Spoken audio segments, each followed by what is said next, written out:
బాలకృష్ణ మా బాబాయ్ కాదు. మీడియా ముందు సంచలన వ్యాఖ్యలు చేశారు జూనియర్ ఎన్టీఆర్. జూనియర్ ఎన్టీఆర్ అయితే బాలకృష్ణ మీద సంచలన వ్యాఖ్యలు చేశారు.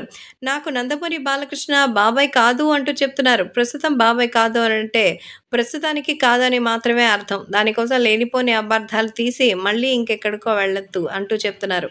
ప్రస్తుతం జూనియర్ ఎన్టీఆర్ తను చెప్పిన విషయాల పట్ల కాన్సంట్రేట్ చేస్తే మరి ఎన్టీఆర్ బాలకృష్ణని తన బాబాయ్ కాదు అని చెప్పడానికి ఏంటంటే తనకు మాత్రం బాబాయ్ కాదు. ఎందుకంటే తను ఒక ప్రత్యక్ష దైవంతో సమానం. అంతేకాకుండా మిగతా వాటన్నిటిని కూడా మరి రెడీ చేసి తనకివ్వాలి. కాబట్టి సోషల్ మీడియాలో సైతం ఎంతో సెన్సేషనల్ అవుతుంది.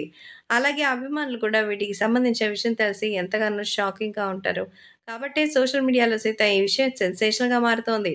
మరి ఇప్పుడు ఉన్నటువంటి ఈ ఇక్కడ ఉన్నటువంటి ఈ పరిస్థితుల్లో ఎలాగైనా సరే తెలుగుదేశం పార్టీని ముందుకు గెలిపించాలని నందమూరి బాలకృష్ణ కేవలం బాబాయ్‌గా మాత్రమే కాదు, మా గురువుగా, మా తండ్రి తర్వాత స్థానంలో ఆయన్ని ఉంచాం.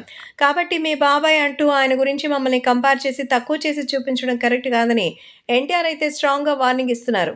సో, ఈ నేపథ్యంలో జూనియర్ ఎన్టీఆర్‌కి సంబంధించిన విషయంని అక్కడే పెట్టినట్టుగా అయితే తెలుస్తోంది. కాబట్టే ఈ విషయం కూడా ఎంతగానో వైరల్ అవుతోంది. మీడియా ముందుకొచ్చి నందమూరి బాలకృష్ణ నాకు బాబాయ్ మాత్రమే కాదు, నాకు గురువుతో సమానం, అంతకు మించి అంటూ చెప్తున్నారు. కాబట్టి జూనియర్ ఎన్టీఆర్ అంటే ఎంత అభిమానమో. కాబట్టి ఇప్పుడు అందరికీ సైతం ఇప్పుడు ఈ రకంగా టార్చర్ చేస్తున్నట్టుగా అయితే తెలుస్తోంది. కాబట్టి సోషల్ మీడియాలో సైతం ఈ విషయం ఎంతో సెన్సేషనల్‌గా మారుతోంది.